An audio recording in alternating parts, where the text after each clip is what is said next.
Welcome to Week 8. The focus for this week is on inquiry in the classroom. Please take a moment to consider the analysis questions prior to listening to this video. The purpose of these questions is to activate your prior knowledge and thinking around this week's topic. With an understanding that all children are unique, consider what does it mean to learn, and 2, what is the educator's role in student learning? Before we jump into inquiry, it is useful to review constructivism, which can be applied to both learning theory and epistemology. In other words, inquiry can describe how people learn and the nature of knowledge. The term constructivism refers to how people make meaning of the world around them. They actively seek to construct meaning of their interactions with others. Children make meaning of their experiences with the physical and social world. From an epistemological standpoint, if we accept the premise of constructivist theory, we identify that knowledge does not exist out there as an independent entity, but rather knowledge is constructed within the learner as they experience the world. These ideas have great impact for us as educators from a pedagogical standpoint. Consider how constructivism impacts your pedagogy. Social constructivism opens the door to a more social process of meaning-making, where educators, families, friends, and others can support and facilitate a child's learning. The implications of social constructivism for educators see them doing a 180-degree turn in their thinking around how they teach, as this involves educators understanding that they are responsible to provide sensory experiences to the child or contexts or situations that provoke student questions, and it is up to the child to develop their understanding of the world with support where necessary. Vygotsky describes the zone of proximal development as the distance between the actual developmental level as determined by independent problem solving and the level of potential development as determined through problem solving under adult guidance, or in collaboration with more capable peers. With this model in mind, educators are encouraged to provide sensory experiences and tasks that lie within the zone of proximal development. If tasks are too easy, boredom may result. But if tasks are too difficult, anxiety can be induced. Vygotsky suggests providing tasks that are moderate in difficulty and are tasks the child can complete when supported by a more knowledgeable other.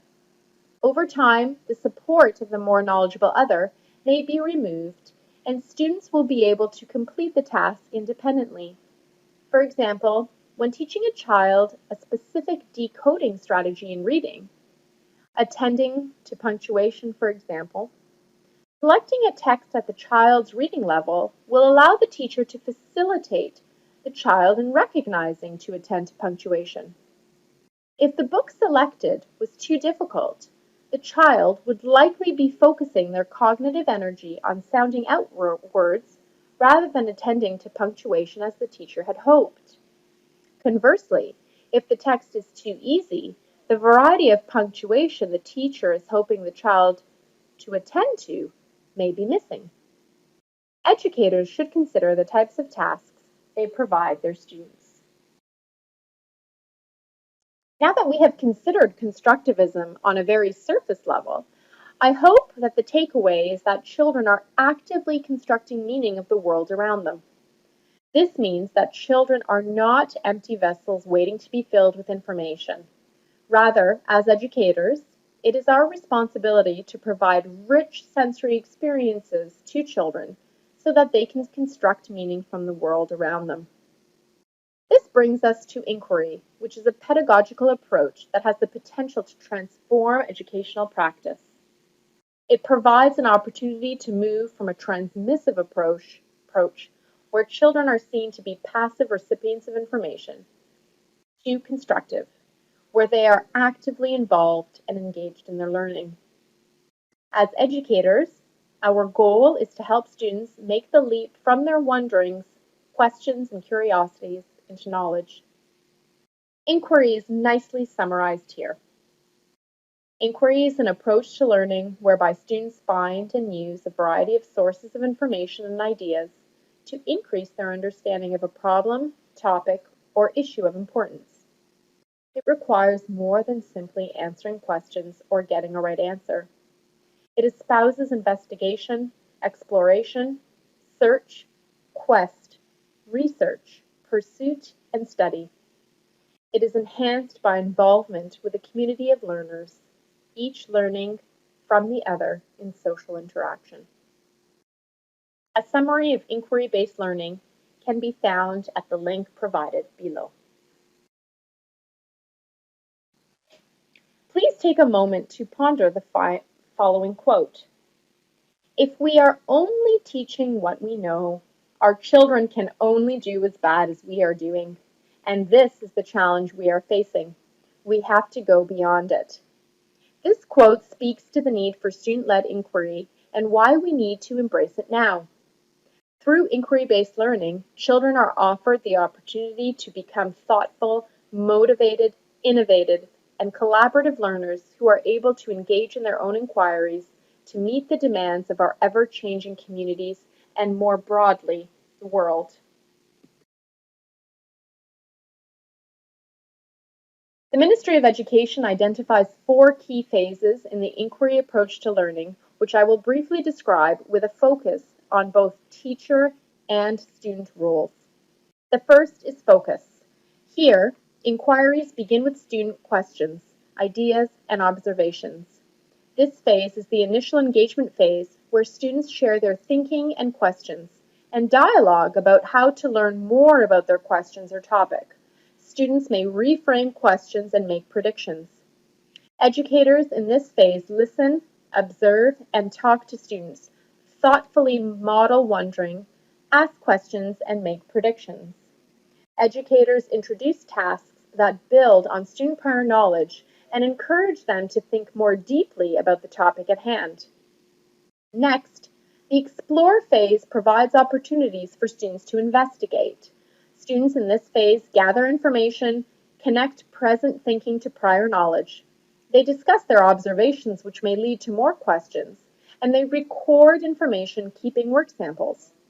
During this phase, educators extend student thinking with open-ended questions, model how to plan, observe, and draw conclusions, encourage discussion, provide additional information about the topic where need be, and conference with students.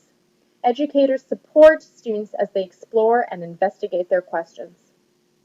Once students have explored and collected data and information, they use this data in the next phase, the analyze phase.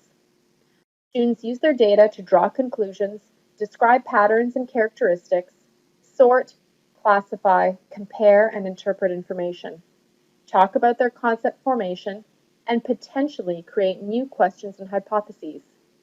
During this phase, the educator introduces concept, processes, and skills that support the inquiry, model ways to describe patterns, analyze information, and draw conclusions using a variety of sources.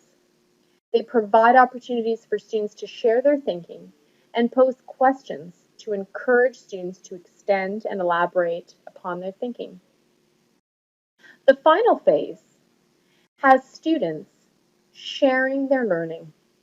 Here, students communicate with one another and the educator, describing their conclusions in a variety of ways. Students can extend their understanding to novel contexts and situations and may identify ways to take action. Students reflect on what, how, and why learning happened. During this phase, educators facilitate discussions with and between students, challenging them to extend their understanding and skills. Educators provide opportunities for students to reflect on their learning. During this phase, both educators and students celebrate their learning journey.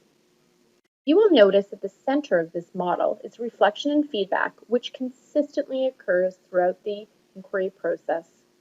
Students reflect upon their learning, and the teacher provides feedback and poses questions that will deepen and extend student learning. In order to see the inquiry process in action, please watch the following clip. While you view it, see if you can identify the phases of inquiry and what the student and educator do during each phase. Consider how this inquiry could be extended. Here are some guidelines and principles to consider when considering an inquiry-based approach. First, perfect questions are not necessary. Part of the learning process is asking questions and refining them, or even posing new questions. Also, sometimes inquiries can emerge from students' shared experiences. For example, a shared social experience, a book, a game, or something else. Educators do not need to wait for the perfect question. What counts is an initial query that piques student interest and provides opportunity for investigation.